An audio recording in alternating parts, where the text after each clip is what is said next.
ہم اللہ کے بندے ہیں، حضرت محمد رسول اللہ صلی اللہ علیہ وسلم کی امتی ہیں، اور اللہ کے دوستوں کے، اولیاء اللہ کے عقیدت مند ہیں، ان سے محبت کرنے والے، ان سے عقیدت رکھنے والے ہیں۔ سلسلہ ازینیہ رسول اللہ صلی اللہ علیہ وسلم کے غلاموں کا سلسلہ ہے۔ سلسلہ ازینیہ کی تعلیمات کا مقصد، الٹیمیٹ مقصد یعنی بڑا مقصد، اللہ تعالیٰ کی معرفت پانا ہے، عرفان الہی پانا ہے۔ سلسلہ ازینیہ کی تعلیمات کا مقصد قرآن کی آیات کو سمجھنا ہے، رسول اللہ صلی اللہ علیہ وسلم کی تعلیمات کو سمجھنا ہے، اللہ تعالیٰ کی مشیت کو سمجھنا ہے، اللہ تعالیٰ کے بنائے ہوئے نظام کو سمجھنا ہے، اللہ تعالیٰ کے بنائے ہوئے قوانین کو یعنی فطرت کے قوانین کو سمجھنا ہے۔ دو طرح کے بڑے، اس میں ہم دو کیٹیگری کر سکتے ہیں۔ ایک اللہ کے دیے ہوئے احکامات، اللہ نے ہمیں حکم دیا صلاۃ قائم کرو، اللہ نے ہمیں حکم دیا روزے کا، اللہ تعالیٰ نے حکم دیا جو صاحب استطاعت ہے وہ زندگی میں کم از کم ایک مرتبہ حج پہ جائے، اللہ نے حکم دیا جو صاحب نصاب ہے وہ زکوٰۃ ادا کرے، یہ فرائض ہے۔ اللہ نے حکم دیا سچ بولو، اللہ نے حکم دیا امر بالمعروف و نہی عن المنکر، اللہ نے حکم دیا سورہ بنی اسرائیل میں تو بڑا واضح کہا، اللہ نے یہ فیصلہ کر دیا ہے کہ اس کے علاوہ کسی کی عبادت نہ کی جائے، اور ماں باپ کے ساتھ حسن سلوک کیا جائے۔ تو ماں باپ کے ساتھ حسن سلوک، ماں باپ کا ادب احترام، کوئی اخلاقی لحاظ سے بات نہیں ہے، ہم کہیں جی کوئی مورل بات ہے، نو، یہ اللہ کا حکم ہے، اور اللہ نے یہ حکم اپنے حق کے ساتھ بیان کیا ہے۔ جہاں اپنا حق بیان کیا وہاں کہا ہے کہ ماں باپ کے ساتھ اچھی طرح پیش آؤ۔ اسی طرح اور کئی باتیں، تو ایک تو وہ احکامات ہیں جو ہمیں جس طرح بالکل کلیئر صورت میں ہمیں دیے گئے ہیں۔ ایک ہمیں آپ کہہ لیں کہ ڈائریکٹ کہہ لیں یا بالواسطہ کہہ لیں، ہمیں حکم دیا گیا قوانین کا اتباع کرنا ہے۔ کون سے قوانین کا؟ فطرت کے قوانین کا اتباع کرنا ہے۔ قوانین فطرت کے خلاف مت جانا، قوانین خدمت کی پیروی کرنا۔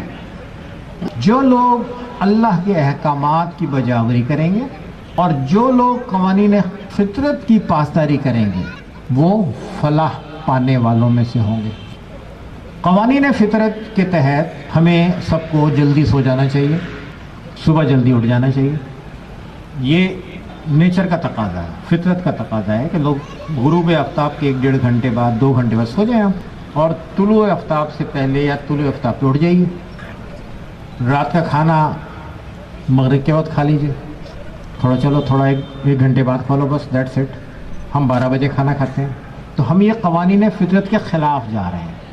تو جب کوئی آدمی قوانین فطرت کے خلاف جاتا ہے تو قدرت اس کا ہاتھ نہیں پکڑتی، یا کوئی آدمی اللہ کے احکامات پہ عمل نہیں کرتا تو فرشتے اس کو آ کے روکتے نہیں ہیں۔ مثال طور پہ ایک آدمی نماز پڑھنے نہیں جاتا تو فرشتے ڈنڈے مار کے نہیں لے جاتے اسے نماز پڑھا۔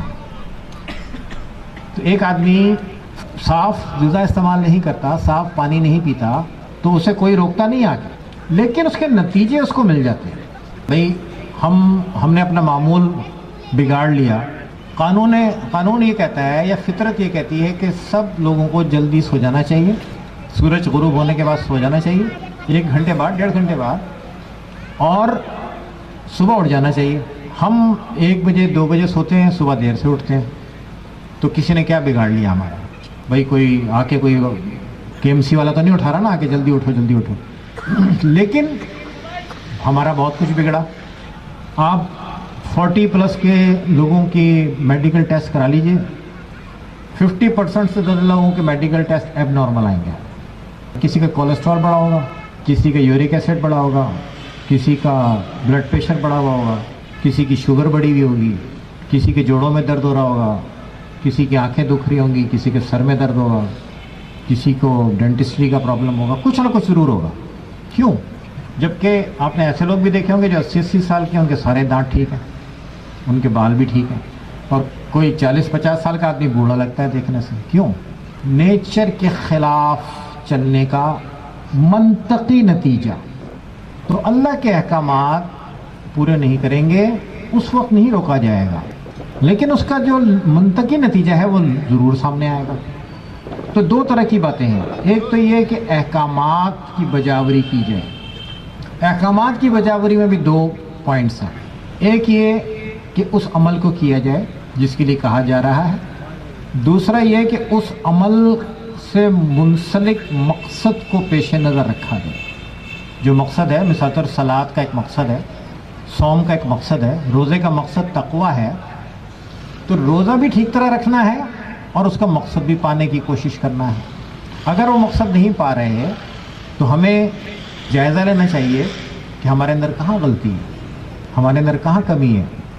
اگر صلاۃ میں مجھے حضوری نہیں ہو رہی، اللہ تعالیٰ کے دربار میں حاضری کا احساس نہیں ہے، اور ایک خیالات کی فلم چل رہی ہے، اور یہ بھی یاد نہیں کہ میں 4 رکعتوں والی نماز میں یہ بھی یاد نہیں کہ تیسری رکعت ہے کہ چوتھی رکعت ہے، تو اس کا مطلب یہ ہے کہ ہم ذہنی طور پر حاضر نہیں ہیں.